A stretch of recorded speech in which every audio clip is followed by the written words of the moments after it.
This episode of Legends, the series, is brought to you by these fine companies.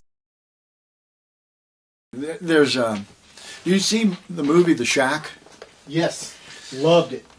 Me too. I read the book before, and it was pretty close to the book, but I like the part towards the end where, the African American lady is God, and then it switches to the Asian man, and he said, "We're going to do some things today that you're going to need a father for." And I think about those things, because there are days when it's tough.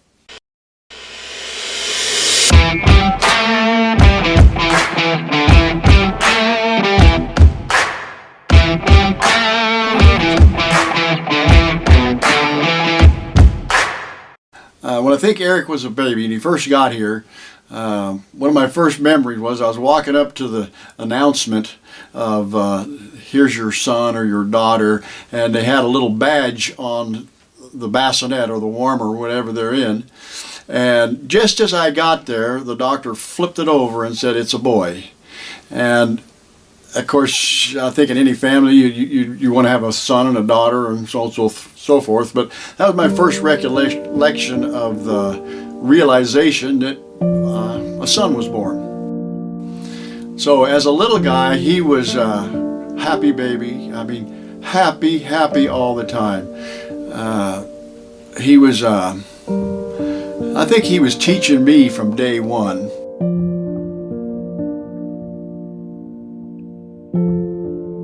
When Eric was maybe in his 5-6 years old and growing up, he, looking back at it now, he had this sense of, sense of competition. And I didn't realize it at the time, but one of the best memories of that is I was sitting in the patio on a Sunday, and Eric had a tricycle, and he was riding it around the perimeter of the swimming pool. And I'd see him go by, and boy, those legs were going just as fast as he could turn the pedals on that tricycle. And I noticed that the one wheel of the tricycle was getting pretty close to the edge of the pool. So I went out there, I said, "Duff, don't get that tricycle close to that pool. You're going to fall in." "Okay, Dad, I won't." Okay. So here he goes again, goes by about as fast as he can, and so I'm reading the paper, and I thought, I didn't see him go by again. So I ran out there, and he was floating in the pool. Bicycles in the bottom of the pool, he's floating. I jumped in there, pulled him out. His stomach was completely full of water. He was blue. So I just fortunate enough to know a little bit about the CPR and got the compressions going, and he shot a column of water out of there. It looked like the Fountain of Youth, and coughing and crying, and he regained his senses and recovered just fine. But for several summers after that, he wore a flannel shirt all day, every day. And he said, "No, come on to go swimming, Duff." No. He said, I'm cold. I'll be okay." And just over a course of time, he outgrew that. But I think about that today. Just from day one, he wanted to race or compete or go fast, or whether that was just a sensation. But for some reason or another, we just ingrained in him from day one. Eric was a student of his own lessons.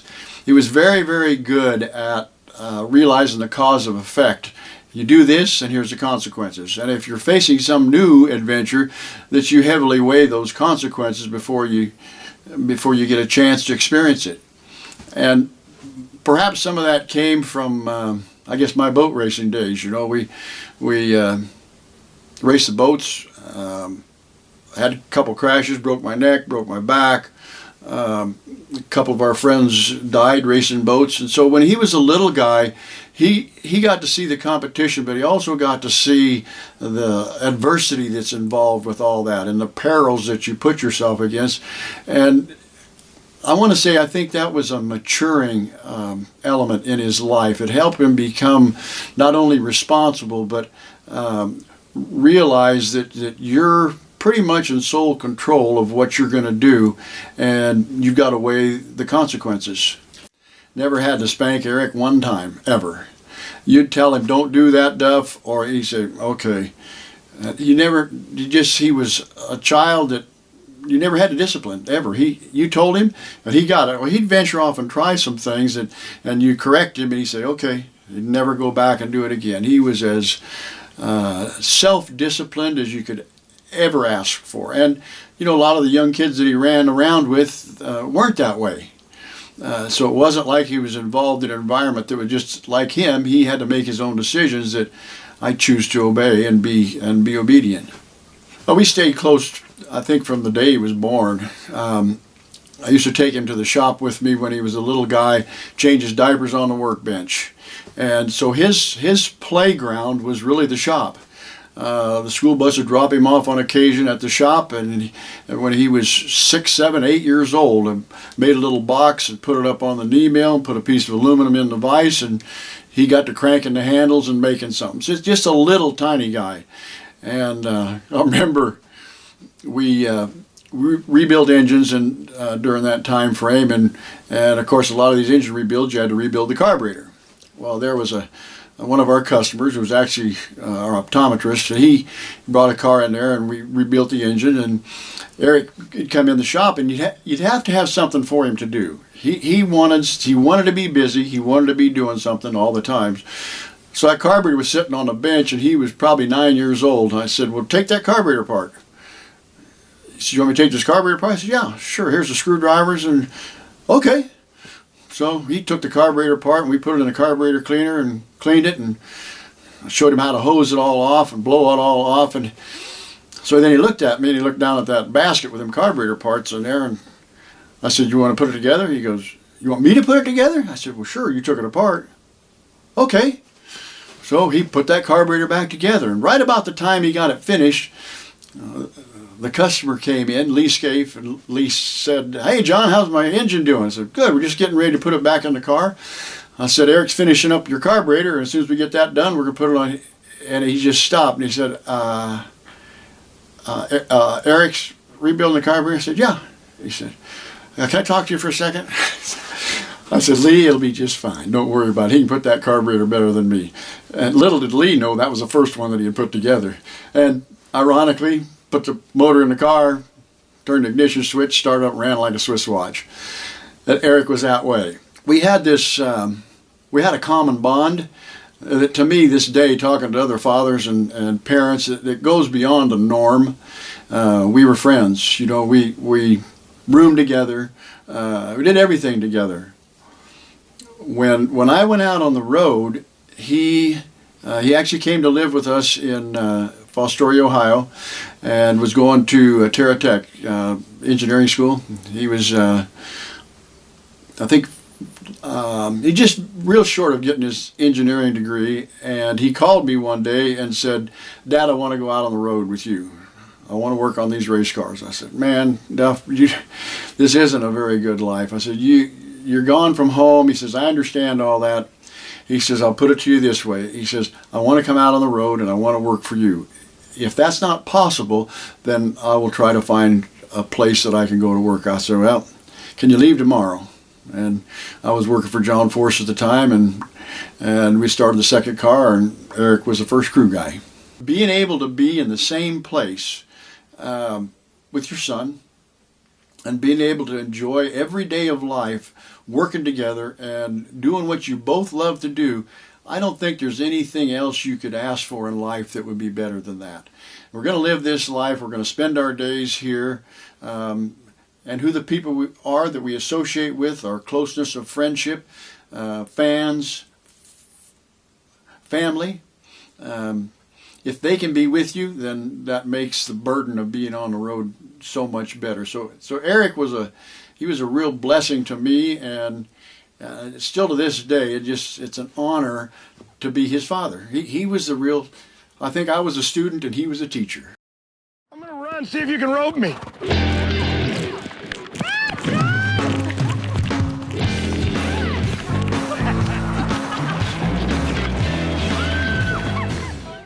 I think John Force wrestled a little bit with the, I guess the diversity that can come from having a family member associated in his organization. He really at that point hadn't had anything like that, but once he met Eric, for for some reason or another, there was a pretty instantaneous connection there. Eric was a real engaging guy and friendly, loved what he did, and John was real apprehensive with it at first, but in a day or two, that wasn't even part of the equation. John and Eric's relationship was, I think it was penned from Eric's admiration. He admired John, admired what he's achieved, and during that time frame, John was a real, how do you want to call it, active person. I mean, he was real outspoken and on the gas and so on. I think Eric liked that. I think he related to that because Eric's personality was one, I think the uniqueness about it, he was very, very genuine in what he did. I think he loved everybody that ever came in contact with. But he had a real genuine nature, and that came out in everything that every person that he met. He was just real engaging, and I think his honesty and genuine nature was what shined through during that any encounter that he would have with any individual. It didn't take, that I know of, he never had one person that didn't like him, or he was just a friendly, happy-go-lucky guy, and he loved everybody. Hey, I gotta say, get well soon, and I gotta be honest, I forgot her name. It's Melissa Jennifer, somebody. So if there's a Melissa Jennifer, Embrielle, anybody out there, just get well. Well, I learned a lot what I know about everything from my dad and Gerald Camarillo, but I learned a whole lot about what it takes to win from this guy right here. And I was trying every dirty trick in the book. I was on the radio. I gave him a Persian cat before that round. I was thinking about telling him about I was dating Courtney, but I figured that'd just make him mad and make him better. But for Castro Syntec, I mean, that's a great race. Anytime you can beat this guy, whether he's your partner, teammate, or enemy, it doesn't matter. He's the best out here. So real proud about that, but we ain't done yet. We got 2 more rounds. My God, will you give me a little TV Eric here? was positioning himself so Force would ask him. He told Force, as I remember, that he would be interested in something like that. But what Eric did was he basically sold anything and everything that he could afford to get rid of. Eric never asked me for one penny his entire life. Not one, help me this, never. Would gladly given it to him, but he never asked. And so he decided to go to Frank Hawley School and get his alcohol license, and he did it all on his own. And sold everything he had to get his alcohol license, and then he found some friends, the Harada family. They gave him a chance to drive an A-fuel car. And right about that time, Tony decided he was going to start his own team. He was going to leave. So Eric never said nothing to me or anyone. He just got all the rides he could and all the experience he could, and he kept that in his heart. That's what he wanted to do. And Eric, he wanted to get his fuel license. He told John that, and John said, well, we'll go to Norwalk, and he said, I'll let you take a squirt in the car. We'll go to half track, and we'll see how it goes. And, okay. So we go to Norwalk, and Eric gets in the car, we warm it up, and he takes it to the starting line. He steps on the gas. He gets out about half track and shuts it off, and the car starts drifting over. You're in the left-hand lane, starts drifting over to the right-hand lane and pretty close to the guardrail. We're on the radio, so Eric, he said the steering wheel came off. Well, when he stepped on the gas, we didn't have the lock collar on the steering shaft seated well enough, and the acceleration, he pulled the steering wheel off, and while he was going down there at half track, he was trying to put the steering wheel back on the splines and get it lined up, and he was able to keep it off the guardrail. So he had quite an experience. Well, I think back about that now, and I think sometimes some things that are, we'll say, detrimental or negative come out with a positive result. Austin used to call it serendipity. That's an accident with a positive result. And I think the way Eric handled that situation, I think, was one of the reasons that John decided to put him in the car after Tony left. Because I think he saw a character in him that was unique. And I really believe that little episode right there had something to do with it. How much did Eric have to sell this idea on you, Dad? I told him, please don't. Don't. Do you understand this? Did you understand this? He said, yes, I understand that. He said, now, whether you completely understand it or not, he did. He understands seeing some of the things that he saw, and you see the grief and people losing their lives, but it's something that he wanted to do very, very, very bad. And there again, the courage comes into scheme of things. You know, if you want to be a skydiver, well, at some point you got to jump out of that plane. And you know the perils, you know if the chutes don't open, all the perils of things that can happen. And you choose to take that risk to live your life, we'll say in Eric's case, to live your life and realize that dream in full view of what the risks are. And I think he knew that and considered it. But there again, if you don't know that the lightning is going to strike you, you'll still walk outside in a thunderstorm. And when you witness somebody get struck right next to you, that's a little bit different realization than it is if you've just heard about it. He knew firsthand, and I did everything I could to talk him out of it, and I could see that that's where his heart was. That's what he wanted to do. And we all get to choose the path that we take in life, and you've got to make the best decisions you can, but it's your life. It's a time that God has given us on this planet and in this existence, and you get to pick. And that was his choice. With the departure of Tony Pendragon, John Force was inundated with phone calls from qualified drivers, but he decided to promote from within, tapping crewman Eric Medlen for driving duties. Now, Eric has very little racing experience of any kind, but he has all the qualities John was looking for. Infectious enthusiasm, a bag full of natural talent, and a lot of heart.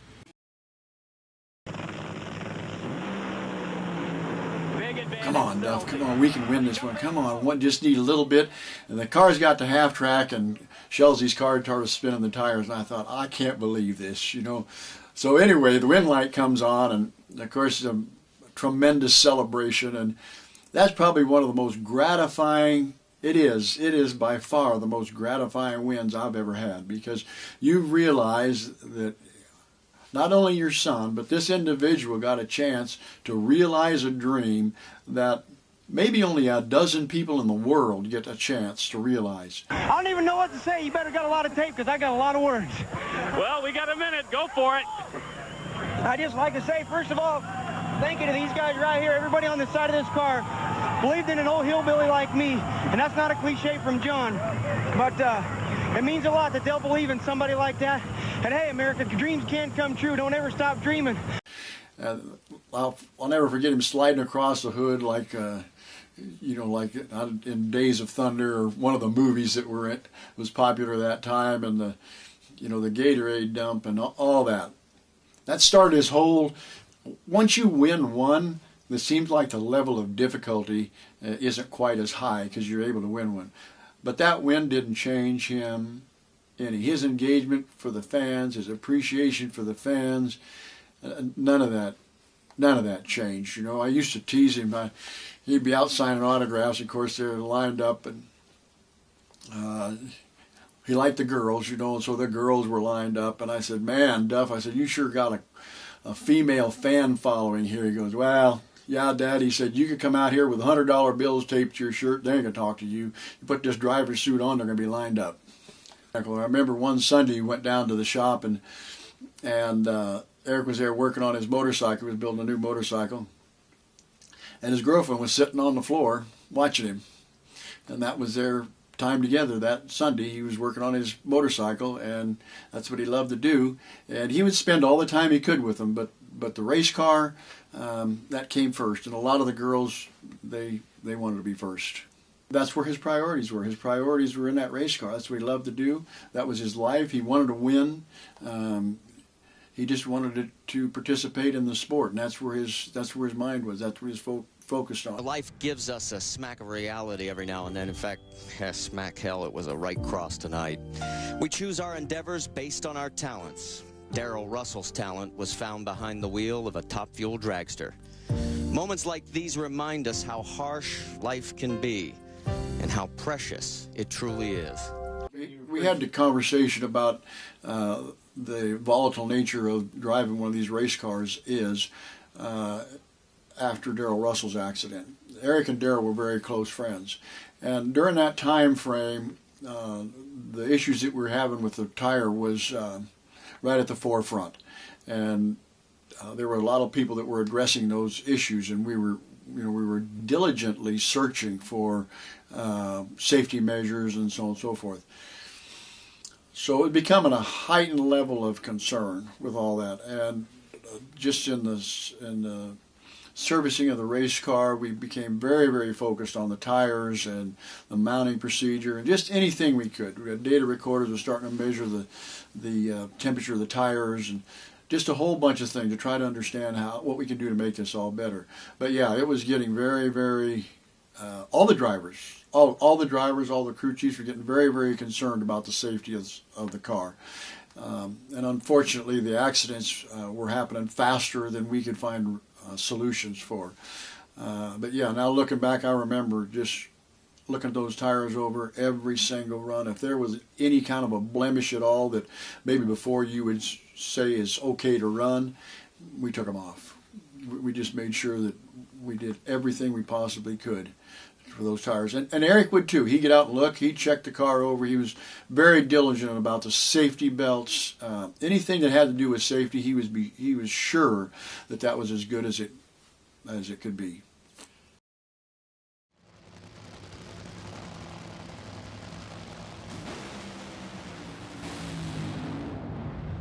Well, Medlen goes over, scrapes the wall, and Kenny Bernstein wins. Well, that was a Monday morning in Gainesville, and we were going to test. And of course, our standard procedure is you warm the car up, and make your adjustments, take it to the starting line. And when we warmed the car up that morning, one of the brake calipers, Eric said, "There's a big vibration, Dad." He said, "Something's wrong with the brake calipers." I said, okay, so we turned the car off, and sure enough, one of the brake caliper bolts was broke. And so we replaced the brake calipers. And I got to thinking about it. I thought, in light of the problems we have with the tires, let's just take the rear end out, put a completely different rear end in it, put a different set of wheels and tires on it, put a brand new set of wheels and tires on it, brakes. We want to make sure that vibration hasn't compromised any part of the car. Okay. So the guys went through that, and that takes a little while. It takes about 45 minutes to an hour. So we were late to get up there on the starting line. And they were running in the right lane, and of course it was cool. The racetrack conditions were crusher. Looking back at it now, the left lane probably had as much traction as we would ever see or more at a national event. And in those days, just for safety reasons, you elected to run the car to half track and shut it off. There's no reason to, what we were testing, we didn't need to go to the finish line. So we decided to run the car to half track.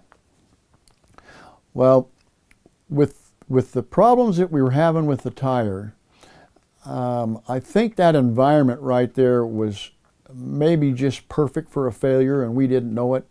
Because the racetrack was so sticky that at half track, when he lifted, he was going 272 miles an hour, and that day that was real quick. When he lifted, the tire stopped slipping and it stuck. And all the indications there was that's when it dismembered the tire. When he lifted and decelerated, the tire stuck, and it came apart. And it came apart in a manner that we've never seen before, and that is the outside sidewall separated from the rim, but the inside stayed attached, and that dish rag effect of the tire slapping on the pavement is what took his life. Of course, at the time of Eric's accident, you don't really know. Your mind is racing through a million things. He left the starting line like normal, made a couple of little moves, and instantly the car exploded. And I don't mean that it just parts came off it. It exploded, looked like a nuclear attack, and then made a hard right-hand turn up against the guardrail. So we jumped in the van, and we're going down there just as fast as we possibly can. And in my mind, I'm thinking he should be getting out of the car by now. And we're watching. Of course, the body was off the car, and he wasn't getting out. So we ran up to the guardrail, and he was sitting in the seat, you know, and I started taking his belts off and said, Duff, wake up, come on, wake up. And I picked his arms up and they just fell. And we have a floorboard in the car now because when we got to the guardrail, Eric's feet were underneath the X-member. Underneath it had ripped the body tin off the bottom, and his feet were underneath there. And as it turns out, part of those things that we saw when we got to the car helped us in later helmet development, because we realized the second hit on the helmet, he was unconscious. And he wasn't breathing. So I said, Duff, come on, breathe, breathe. So we started taking his fire suit loose and the seat belts loose and shaking him, and it's called stoichiometric breathing. And he took a gulp of air, and he was trying to breathe, but he was, other than breathing, he was totally unresponsive. And they cut the roll cage off. Our friend Steve, the crew guy, he was an EMT and paramedic, and so we were doing all we can. And the ambulance got there, and those were some very, very, very, very difficult moments because I knew he was seriously hurt. Seriously hurt. I looked for fractures on the helmet. We got his helmet off, and there was a little crack on the left side of the helmet. So I told the guys, hang on to this helmet. We're taking this helmet to the hospital with us. Well, when the EMTs got there, they cut his sleeves off, and they were getting an IV started, and he was unresponsive. I'll never forget, there was a young girl in the ambulance, and they put him in the ambulance. The first thing she did was shine the flashlight in his eyes, and she took that flashlight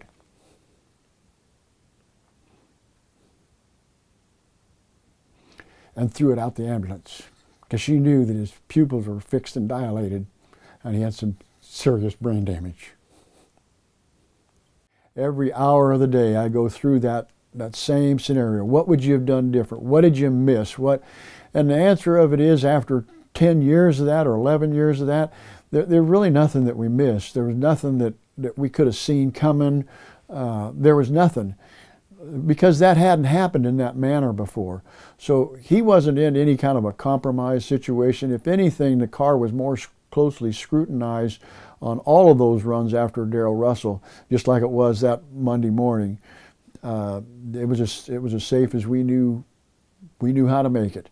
And I think that in your mind, you know, the grief of it all and the responsibility that lies in your lap after something like that happens, your mind wants to go to every minute of that day and relive it, rehearse it. What would you do different?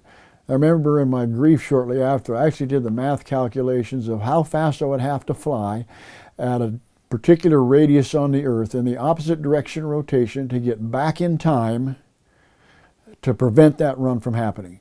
And of course the math doesn't work out. You can't do that. But then I thought, well, if you were to prevent Eric from making that particular run, would there be another run that would happen on? Was that situation going to occur either to him or someone else? And when you look at the parts and the pieces and you analyze all that, I really feel strongly that would have happened to somebody else in a like or exactly the same manner.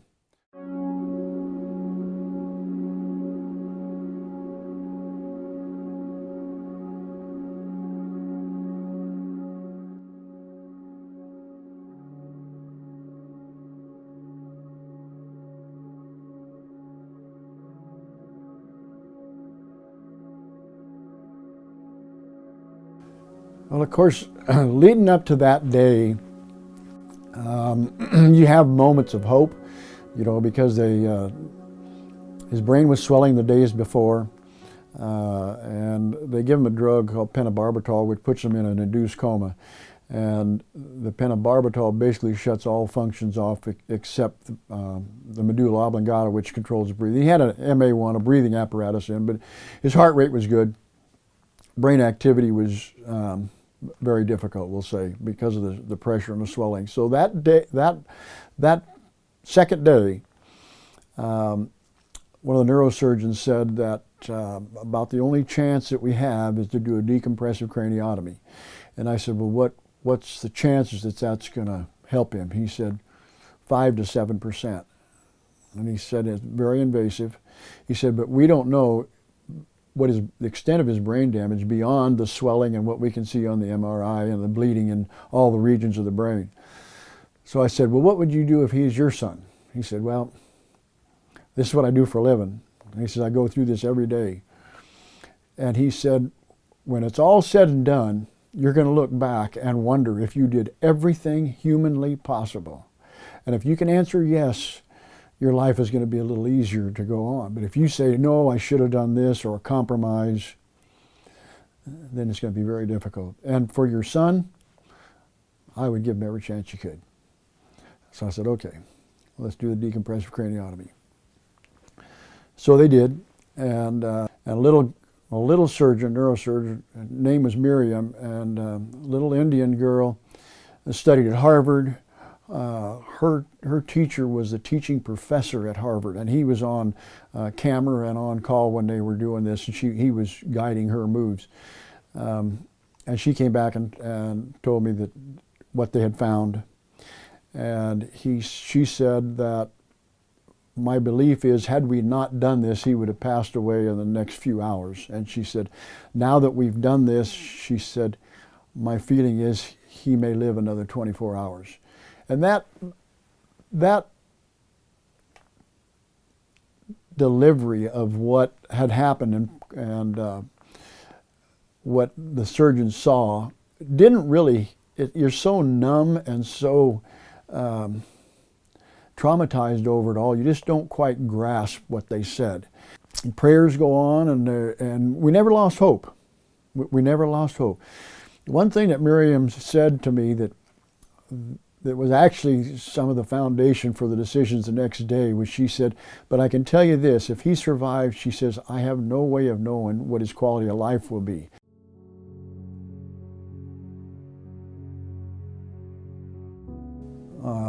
My wife and I were leaving the hotel, and now I look back on it and I think, perhaps the sparrows are some of God's angels. Because we were leaving the hotel, pulling out of the parking lot in the hotel, getting ready to pull onto the road, and a sparrow lit on my rear view mirror. And it looked right in the window at me. And I thought, wow, that's kind of weird. And I started to move the car, sparrow stayed there. Moved the car a little more, sparrow stayed there. It looked right in the window at me. I thought, that sparrow stayed on that rear view mirror until we got to the stoplight. And when I turned to get on the main road, the sparrow flew away. And I thought, man, that was strange. You know, I mean, how many times do you see a sparrow stay on the, and he wasn't wounded, it was a perfectly healthy sparrow. So when we got to the hospital, there was a surgeon there, Mr. Waters, and he was the head of the neurosurgery floor at Shands Hospital, and he was a real active, engaging guy, you know, big guy, and he had an orange handkerchief around his head, and neurosurgeon, right? So you think these guys are in suits, and he never got out of his scrub because he was working on people in their rooms, and he was a trauma surgeon and very good, but he was in charge of that floor. So I was walking down towards Eric's room, and he saw me, and he turned and he came right for me, and I moved to the right, he moved to the right. I moved to the left, he moved to the left. And so he wants to talk to me. So he came up and he said, your son's dying. He said, his lungs are starting to fill up. He said, just a matter of time. And he never said good morning, never said hi. He was very courteous, but he was delivering the facts. And he says, you're going to need to make some decisions today. He says, it's my guess. And I said, okay. So I went down and stayed with Eric a little bit.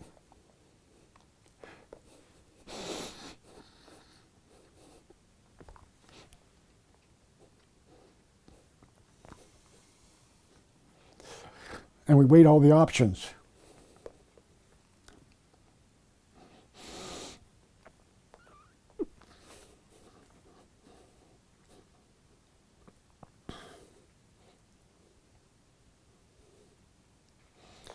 Shortly before that decision, matter of fact, when they were reeling him down, actually when he was coming back from his decompressive craniotomy, to me it's just one of those Holy Spirit moments. You feel like somebody's poured a number 2 wash tub of warm water over you. And Eric's spirit came to me and he said,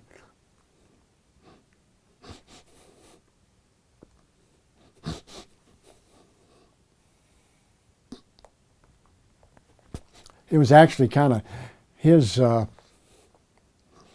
just the way he said things, you know, it was him. It was really, he said, Dad, he said, I can't stay. he said, they're not going to be able to fix me. He said, my body is shot. He said, it's too tore up. He said, they're not going to be able to fix me. He said, I can tell you this is a wonderful place.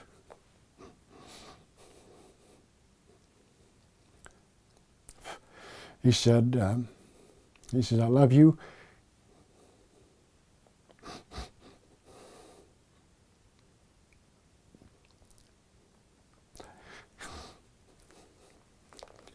He said, I love you and I'll be waiting for you when you get here.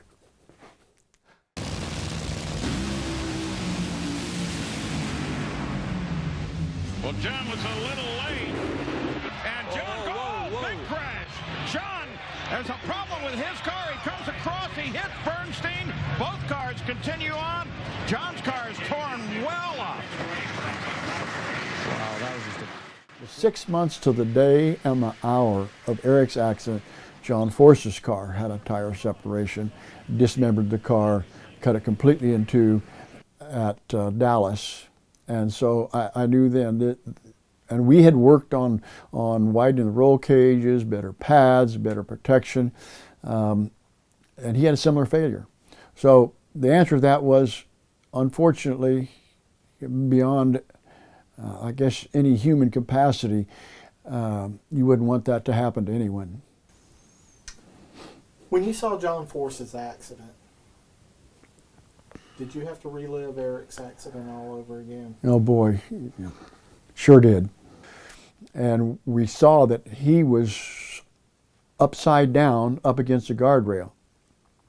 Well, I knew where the car broke without even seeing it, because that's where Eric's car failed. And of course, everybody runs down there, and they were getting him out, and he was talking, and so I thought he's going to be okay. But the trip to the hospital, I remember my trip to the hospital, when they took Eric, they transported Eric from the accident in a helicopter, and they didn't have too much weight, so I had to go in a car and get there. And I remember that trip, every minute of that trip to the hospital, and you really don't know what to expect when you get there. And it turned out for me, it was way, way, way worse than what I expected. So I had those fears when we were at the hospital, realizing what John had just gone through. And then Lori came out and kind of gave us, the word with all that. And they're still evaluating him and so on and so forth. But I realized then I could see Eric telling me, see, Dad, the roll cage and the pad works. And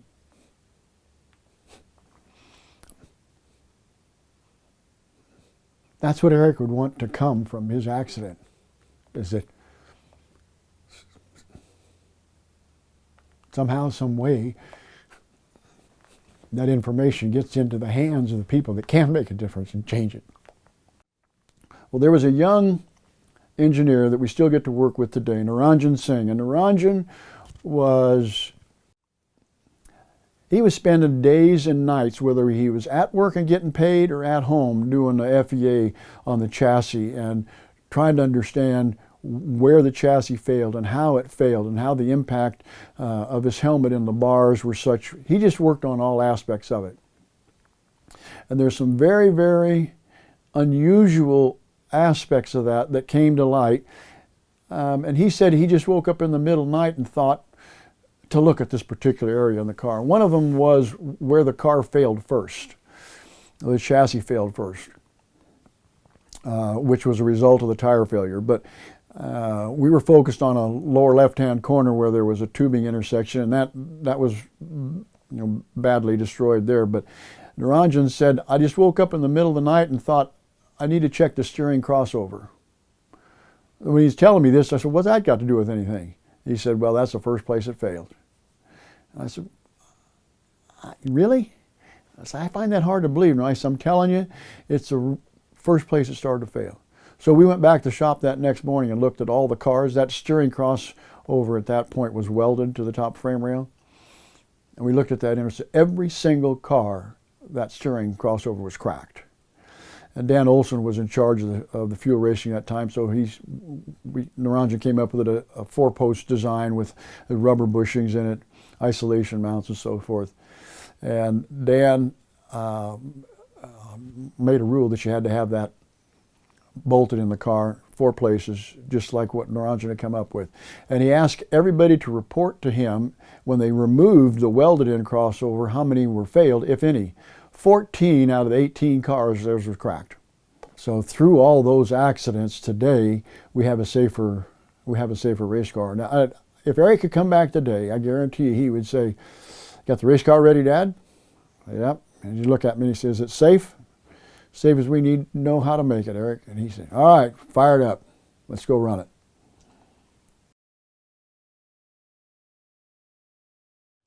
And I remember I was having a very difficult time dealing with Eric's death for many, many years. But about 4 years after he passed away, you got to the point where you eroded down, where nothing in life matters. You couldn't find joy. You couldn't buy it. You couldn't smile. You're just so compromised that you just find a hard time to get going in the morning and finish the day.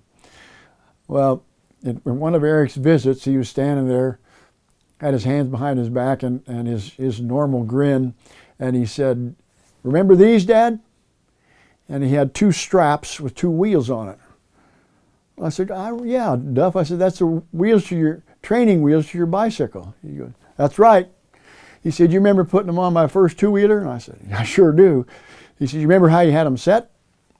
I said, "Well, yeah, I had them set so you didn't have to lean over very far, and it'd kind of keep you from tipping over." "Yeah." He said, "You remember you ran down the sidewalk with me holding the back of the seat, and you'd help me get the bike steady, and then you turn around and you let me ride it back and you wouldn't hardly hold on and you'd watch us." "Yeah." He said, "Then what happened?" I said, "Well, then you started riding by and you was all on that one training wheel." He said, "Yep." He said, "What'd you do next?" "I raised the training wheels up." I said, "And?" "I ran down alongside you, holding on to that seat." "Yep." He said, "And then what happened?" I said, "Well, then you rode back leaning on that training wheel. You was about a 45-degree angle." I said, "Well, we got to take the training wheels off, Dad, Duff." So he said, "What'd you do?" So I took the training wheels off and I ran alongside you while you were riding down the sidewalk. And I said, "You can do it, Duff. You got it. You can do it." And you looked back at me and smiled. "I got it, Dad. I got it." So we got down to the end of the sidewalk and he said, "You turned me around." And he said, "I went down the sidewalk and I could still hear, 'You got it, Duff. You got it.'" He said, "I got down to the other end of the sidewalk and realized that you weren't holding on to the seat that last trip." And I said, "I remember that." And he held them training wheels up and he said, "Now it's your turn." He was telling me that I had to take the training wheels off. You're going to have to live this life.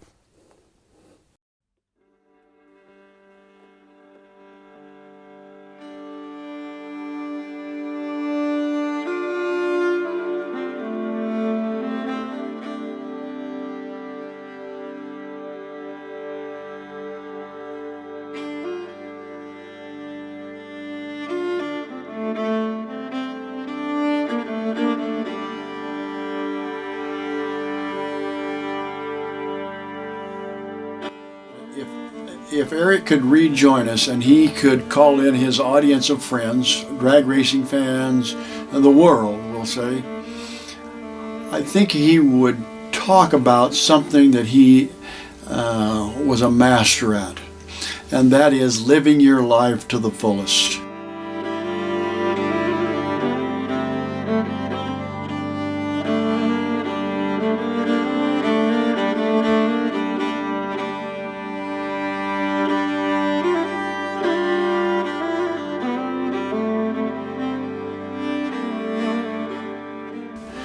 Eric enjoyed his interaction with people. He learned to love in a uncompromising fashion. He learned to love people and what he did without recourse. He loved genuinely, he loved completely, and 100%. Everybody he ever came in contact with.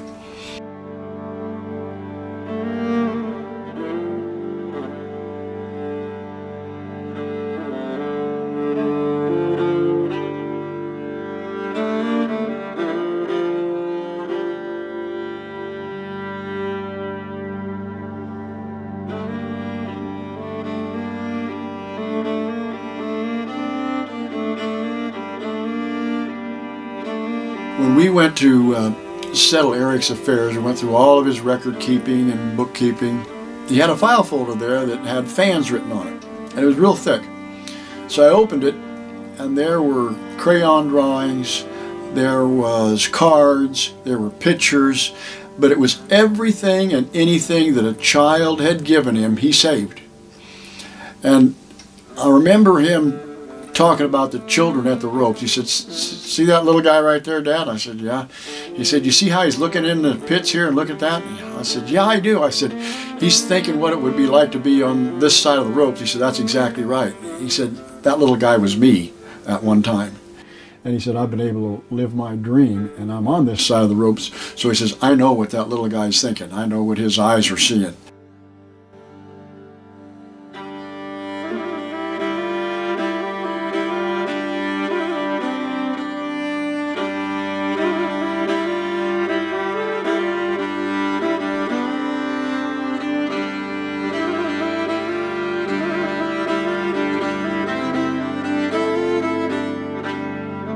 He would be here to tell us that you don't know how many days you're going to have.